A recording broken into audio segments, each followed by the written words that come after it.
Bonjour à tous, je m'appelle Georgia Terzakou, je suis conseil, agent littéraire et biographe. Bon, je pense que maintenant, si vous regardez ma vidéo, vous en avez déjà vu d'autres, donc vous le savez. Aujourd'hui, j'ai décidé de faire une vidéo qui me semble essentielle sur les écrivains et l'argent, parce qu'on n'en parle pas assez et c'est souvent un sujet qui fâche. La semaine dernière, cette semaine plutôt, j'ai eu deux auteurs différents qui ne se connaissent pas au téléphone. J'en ai eu un qui a déjà publié plusieurs ouvrages, quatre, et un autre qui n'a publié qu'un ouvrage. Celui qui a publié quatre ouvrages me parlait de son futur manuscrit et il me disait, je serais content s'il se vend minimum à 10 000 exemplaires, mais 15 000, ce serait mieux.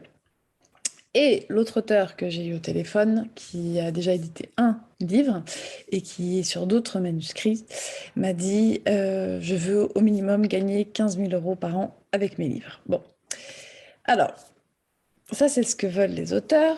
Moi, je ne dis pas que tout ça est impossible, tout est possible dans la vie.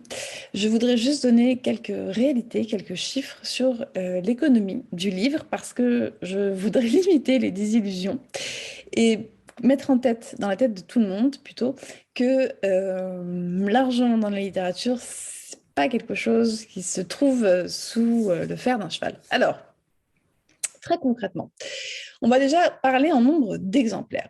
Il y a quelques années, je dirais entre 10 et 15 ans, un best-seller, c'était au minimum 10 000 exemplaires vendus. Il fallait vendre 10 000 exemplaires pour considérer qu'on avait vraiment bien vendu et que c'était un best-seller. Il y a entre 5 et 7 ans, on a commencé à dire qu'un best-seller, c'était 5 000 exemplaires vendus. Et aujourd'hui, on entend qu'un best-seller, c'est 4 000, voire parfois 3 000 exemplaires vendus. On va garder 4 000 pour être un peu positif. Qu'est-ce que ça signifie? Ça veut dire qu'aujourd'hui, les livres se vendent de moins en moins bien. Alors, l'ensemble des livres se vendent bien. Il y a beaucoup de livres en circulation. Les rentrées littéraires voient parfois entre 500 et 700 livres paraître. Donc, il y a beaucoup de livres sur le marché, mais chaque livre, pris indépendamment, se vend moins bien qu'il y a plusieurs années, sauf quelques grands écrivains qui vendent entre 800 et 1,2 million, 1,3 million exemplaires par livre, mais c'est très rare. Donc, considérez que si vous vendez très bien votre livre, vous en vendez 4 000.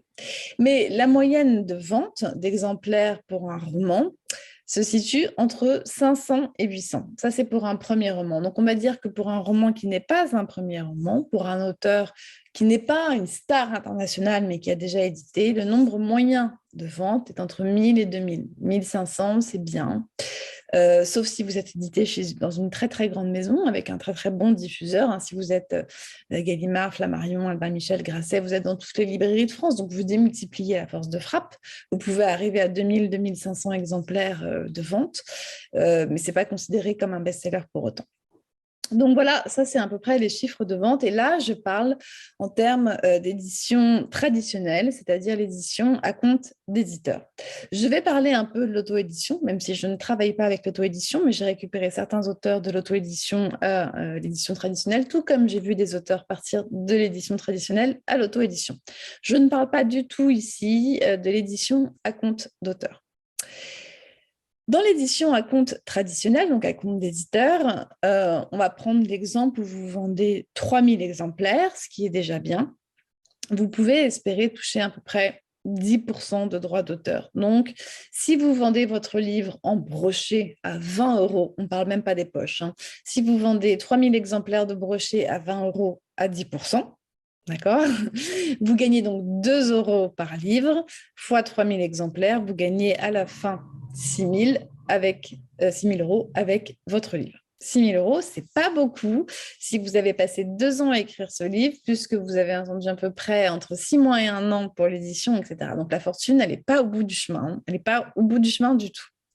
On va prendre maintenant le cas de l'auto-édition, que vous passiez par KDP, Amazon, Kobo, peut-être Libri, Nova, etc., etc.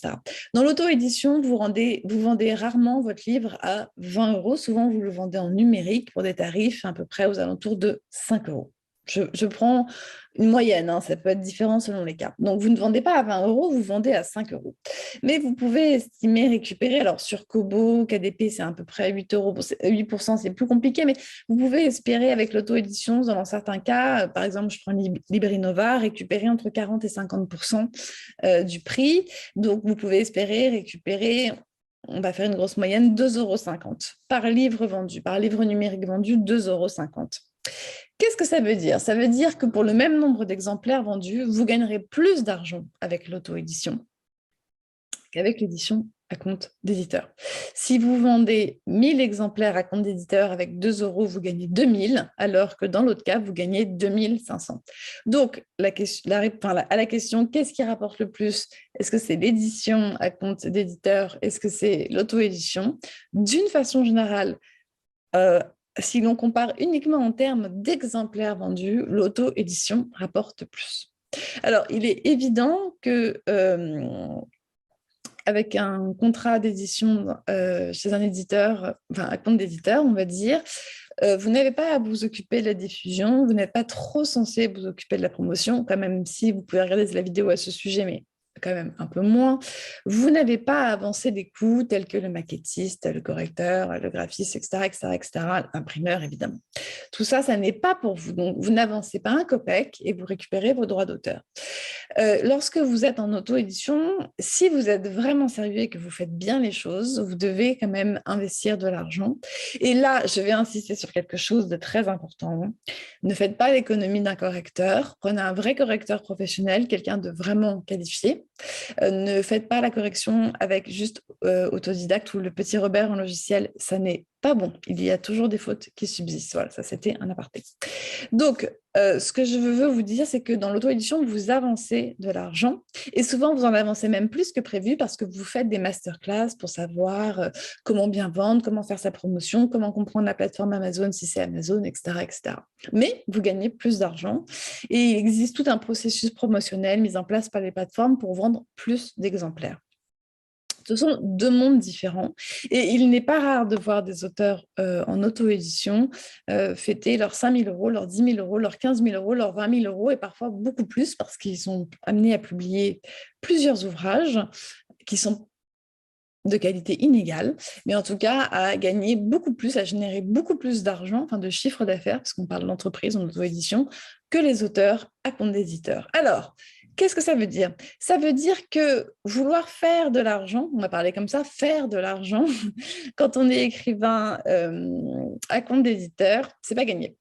C'est pas gagné. Ça ne veut pas dire qu'il faut renoncer parce qu'il y en a qui y arrivent. Mais c'est pas gagné, c'est un travail de longue haleine et c'est rarement sur le premier ou le deuxième roman. Alors, il y a toujours des miracles qui existent, il y a toujours des premiers romans qui se vendent de façon superbe, avec des chiffres de dingue, avec une adaptation du visuel, etc., etc. Il y a des success stories, c'est vrai, mais c'est rare.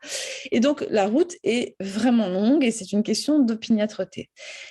Avec l'auto-édition, vous aurez des résultats chiffrés beaucoup plus intéressants plus vite. On ne cherche pas la même chose dans ces deux situations. Et je crois que c'est ça qui est très important. Quelque part, quand on cherche un contrat d'éditeur, un contrat d'édition à compte d'éditeur, on cherche l'autorisation de continuer à écrire, on cherche la valorisation par les pairs, on cherche le oui, j'y crois. Et comme moi, c'est mon métier, que je suis professionnelle et que je suis éditeur et que je vous mets la signature que moi, j'y crois, vous avez l'impression vraiment de faire partie de la communauté des écrivains, vous vous sentez reconnu, vous vous sentez talentueux.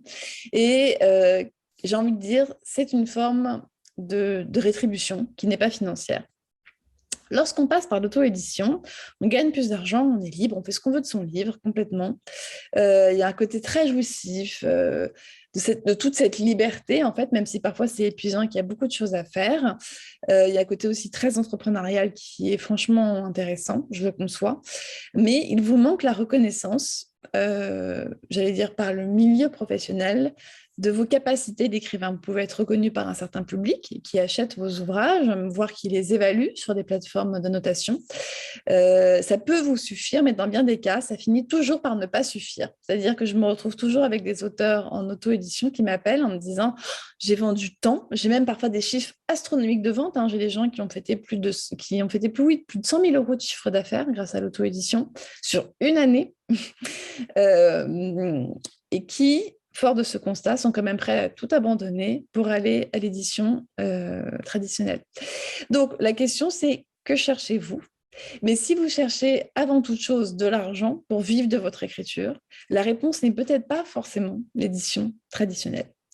Voilà ce que je voulais vous dire. J'espère que ça va vous faire réfléchir pour savoir quel chemin prendre lorsque vous êtes perdu entre deux solutions.